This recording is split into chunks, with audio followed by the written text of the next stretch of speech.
Hey best friends, it's your girl Nish and Shan, and welcome back to our channel. If you're new to the channel, don't forget to like, share, and subscribe.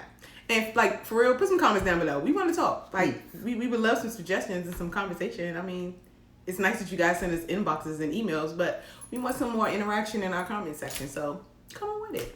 Hey girl, what's it? So if you guys haven't noticed, Stat hasn't been drinking any wine. Was it only two shows? The last 2 episodes. That was like our little signature. Mm-hmm. Oh, so, it'll be back. What was it? It'll be back. Stat is trying to lose some weight because the happy weight making the girl kind of sad. Trying to figure out what to talk about today, but I believe we have an idea. Yeah. So we saw this. Well, we kind of saw it. She kind of saw it, and I kind of saw it. I finished watching it, but it was a YouTube video with TV personality Lovely Mimi. Mm-hmm. She's on, she was on one of the 11 Hip Hops or something like Maybe. that. I don't know which one it was, but one of the 11 Hip Hops, and I know she became popular from like social media. And she's from here. She's from Maryland, and I think she had like a nail salon shop, in like Capitol Heights or somewhere. So she posted a response to her ex-husband's, who she thought was her husband's video. So what is it? Girl, you gotta watch the whole thing. No. She posted a response to her husband's, who she thought was her husband, video, and where he was basically talking about their marriage and how they ended up separating and how they were on their way to divorce, and they had 2 kids together, one biologically his, one not, something like that. The oldest son is not here. Yeah, you're right. Mm-hmm. It's just the little girl. That's his. I think Juicy. Yeah, I think she's so cute. But yeah, so, I'm already getting into it. I'm like, ooh, I didn't watch his whole video, I wasn't even want to watch hers until you told me. Long, and but I was like, as much as I watched it, I just started to really feel it. I was like, damn, I need to finish watching. But that's what made me watch it, because I hadn't got to that part. So I'm like, let me see what she's talking about, and I couldn't turn it off. Ooh, yeah, made me turn it off. I was like, damn it. We're going to talk about that video. Y'all could go find it or whatever, I guess, if you want to watch it too. But what really took me, not by surprise, but what really made me like kind of feel for her was her saying that she couldn't be alone. That hit a nerve. Yeah, because I mean, I know it's hard, but she she real adamant about it. And she don't seem like she have no interest in even wanting to try to learn how to be alone. Because when she was even saying not just like living with a man, she was like, she moved friends with her. Yeah, she need people with her. What triggers? I would like to one day, if we could get a doctor or psychiatrist on the show, or just talk to someone. What triggers those emotions in people that they feel like they can't do certain things? I think abandonment. Oh, you think? Yeah, I think when you've been abandoned and you don't have really that healing, you cling to people. Well, it's so funny. And this is kind of off topic, but I just thought about it. I was listening. Big Sean got a new song out, and he said like a lyric in there, and I was like, that's not true, but okay, I see where you're coming from. He was basically talking about when he's being single, and he was like, he basically blamed it on being a product of a single parent. Okay. So he think he can't commit because he grew up in a... He only saw. Right. Okay. And I was like, when I just said that wasn't true, I thought about that. But originally, before I got married, before me and Cedric met, I was like, if I ever had kids, I just seen myself being a single mother. I never thought about getting married. I was like, well, if I have a kid, I'll probably just be a single mom. And I just deal with it. Who thinks like that? Who just be like, I'm going to be single? And that may be real, because I never dreamt or thought I would ever be a single mom. I always seen a family dynamic. Yep. So maybe it is. But yeah, you're right. So maybe it could be a part, of abandonment.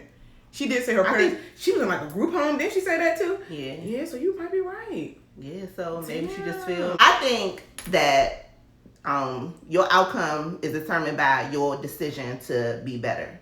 Mm-hmm. You could fall under those stereotypes, and that could be your situation. But if you decide, I don't want that for me. And that's what I was trying to say when I was explaining to you. Okay. I understand it's a product of abandonment, but you could be so much better than that. You don't have to be your circumstance. Yeah. The part that got me with her is, like I said, she don't seem like she want to even try to learn how to be alone. That's scary. Yeah. But, okay, so I've been on both sides of the spectrum, right? Mm-hmm. I've been, just like her, she got with him. Okay, she got with him when they were super young, like teenagers, and they stayed together for 10 years. They have been through so many fights, and he had became abusive to her. She would fight him. They had some infidelity. So much. I know. She was girl. She started counting down and doing stuff, and I was good until her voice started crack up. And the tears started going. I was crying too. I was like, "Why am I crying?" Like, what is going on? She was the breadwinner. Yeah. He never really worked. He kind of like rode her coattail. That right there, I would have been like, you got to go. Yeah, but that's something too that I don't understand. That okay, I wouldn't want to be with a man ever again. That I hope you say it like that, but. I don't ever want to be with a man who doesn't have himself together. Mm-hmm. I think a man resents you when you have more than him. You think so? I do. Because men can contribute in different aspects. It don't always have to be monetary. Right, but she was coming from monetary. She was coming from all angles. She also came from he don't do nothing, he ain't clean up his stuff. He don't do nothing. But I feel like that's a trigger. I do feel like, okay, so if you're really, now this is just my personal opinion. I feel like if you're mad about one thing, you start looking at all the other little shit. But it's all there. That's true, but like, even when like we're equally yoked in here, but if one thing is lackluster, it's kind of like I stepped on them shoes again today, and he'd be like, "Bitch, I was at work." Like, yeah. See, okay, so first of all, starting that young in a relationship is destined to fail. Sometimes it can work out. Well, it could work out in some cases, but yeah, I think back to grandparents still together. Yeah, that's that old. That's what I'm saying. This day and age in 15, that's 40, 50 years ago. I know. Yeah. I feel like when I say this day and age, I feel like 80s and up is this day and age. Things that happened in the 80s, it started to progress into the 90s, into the 2000s. I just think that when you're, based on the circumstances now, when you are young, right, and I tell my kids this, don't take relationships and life so serious. Mm-hmm. You know what I mean? Like, don't think that because you meet somebody that you like when you 13, 14, 15, and that's going to be the person you're going to be with forever, because you change. Oh, yeah. Your whole perception of life changed. Who you want, what you want, everything changes. They change. Yeah. Mm-hmm. So, already when I heard her story and she said everything they went through and they were that young when they had got together, I knew, you know what I'm saying? Being in that same space. Mm-hmm. And then when she described how, because at 14, 15, your mind's not even developed. You don't know nothing about love. You don't know nothing about family. You don't know anything. Children, nothing. So you begin to grow. Mm-hmm. And as you grow, you start to learn more. But then you create this toxic environment because you've built this big life at such a young age. Perfect and now example. You're trying to be an adult. When she said, she did say something that made me cringe. And I was like, ooh. And when she said, you know what I'm saying? Like, I'm used to being beat. You know what I'm saying? I stay wrecking it. I was like, that's unhealthy off the break. What do you mean you used to be a beat? So, like, you used to fighting. Like, she's used to fighting boyfriend. Well, that wasn't nothing. But that was her normal. Yeah, but that was her normal. I guess as being a young girl, because like you said, they've been together. And then bringing it, and then, so she has that mentality. I fight my boyfriends. I fight. That's what I do. That made me cringe. I was like, and she's that young, and now you're starting a family with that mentality, and now you're aging, you're growing. That creates a whole toxic relationship. Yeah, that's terrible. But you really develop these survival habits. You develop these traits that you have to get through your relationship because you start so young. You don't really know how. Yeah, and I guess, like I said, I can't really speak on domestic abuse and all that because again, I haven't experienced it. I can't say what I would do and what a person should do. You would just hope that they get out. Yeah. But when you start off so young and you go all those years with one person, it's like a sickness. It's hard to get out. Oh, it becomes your everyday life. It becomes your norm. I fight niggas. I fight my boyfriend. No. That was her norm. And you don't see it while you're in it. I don't know. But like you said, maybe it had a lot to do with having a kid with a person that makes you want to stay and work on your, your literally family. Your life. Whether it's good or bad, functioning, dysfunctioning, it's yours. Right. You know what I mean? So you learn to live in it. That was deep. You learn to live in it. That's still terrible. I've been there. Like, I know. Like, you really learn. You know in your mind, you're not happy. You know you want to progress. You know you want to do different things, but you stuck. You don't even know what else to do. I hear you, and like, I understand it, but it kind of also sounds like an excuse. It's not. Now that I'm out of it, now I can address it. Now I could say. So are you basically saying that you would have stayed in it if it didn't? I would have never left it. Ooh, that's terrifying. Yeah, I would have never left because that was my normal. That's exactly what I knew. That's all. That's what I knew it to be. So if you knew better, you do better, kind of thing. Yeah, but it's kind of like it's hard to explain. Like women when they are in domestic relationships, right? They have domestic abuse and all those type of abusive relationships. You always wonder like. If he just beating you up that bad, why you don't just go away? Like, so you just gonna stay here until you die? Yeah, why you don't just walk? But it's mental. Yeah. It's mental. You stay in it because you think you have to. It's hard to explain unless you ever in it. But you know something isn't good for you. It's almost like an addiction. And even after like eating these fast foods and drinking alcohol. I'm saying, but you know you're not supposed to do it. You know it's hurting you. No, but it's good. I don't feel like this is good. Like it's yours. You don't know nothing else. How you know it's better if all you have is that? Yeah, I don't know. You haven't took the time. That's again. You need to like young women, young men need to take the time to explore, to experience, to find out what you like, what you don't like. You know what I mean? But when you are so young, mind not developed, you just winging it off yourself. You don't know anything. So you get into this serious relationship because that's what it is. It's serious. And you make this commitment and then you stuck in it because you don't know nothing else. You can't walk away and be like, oh, I don't, this is not for me. I like this. You start out as a baby. Yes, you can. You can, but it's hard. You start out as a baby. Life is hard. Your mind. I feel like now, being me now. Okay. I can say, okay, looking back at it, I wouldn't have done this. I wouldn't have done. But this is 31-year-old me saying that. 15-year-old me didn't know. So basically saying you're screwed when you're young until you're older and you learn. Facts. And that's why you need to not commit yourself to calm something. Down and just enjoy life and be a kid. And not commit. Yeah. Not commit yourself. Don't take it so serious. Kind of go hand in hand when they tell you don't be young having these babies. It grows you up, but life grows you up. The experiences that you have grow you up. Yeah. Things you go through your day-to-day life, it impacts you. Yeah. So for me, like I was saying when you were dating, right? How our lives are flipped upside down. You were dating and exploring and getting to learn yourself, and I was at home being a wife as a teenager, being a mom, doing all those things. So that's I was out here finding what I wanted. That's all. That's all I pretty much knew. Yeah. I grew up seeing that. So when I got a boyfriend, I automatically felt like I got attached to him. I loved them, and then I had a baby, and then I'm like, okay, we got kids now. We have to be married. We have to have this family. So now I'm living like a whole 45-year-old at 19, 20.